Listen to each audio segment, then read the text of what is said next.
And welcome back to Saturday's Sports Special. Let's kick off with football.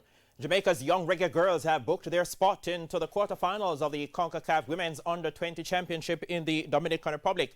They did so on a Saturday, and Simon Preston has the details.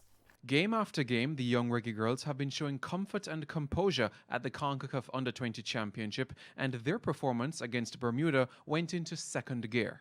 It didn't take long for them to get on the score sheet as a mix-up in the Bermudan defence allowed Lacey Murray to give Jamaica a 1-0 lead in the 12th minute.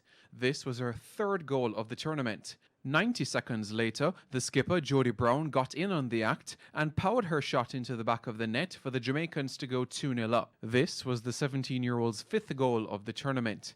In minute 27, Bermuda pulled one back through Nia Christopher, but this turned out to be their only bright spark of the game as Neville Gale Abel restored Jamaica's two-goal cushion in the 41st minute as they went into the halftime break with a 3-1 lead.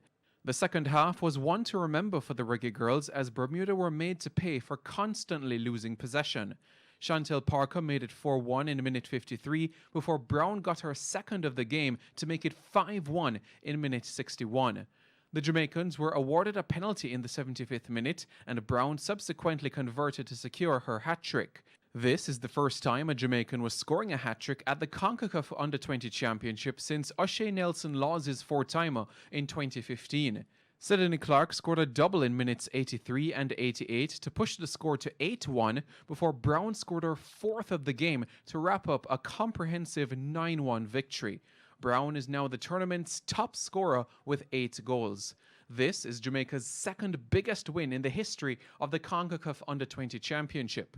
The largest was a 9-0 victory over Suriname in 2006. Jamaica's quarterfinal match will be on Wednesday against the winner of the Dominican Republic versus El Salvador contest. Simon Preston reporting for TVJ Sports.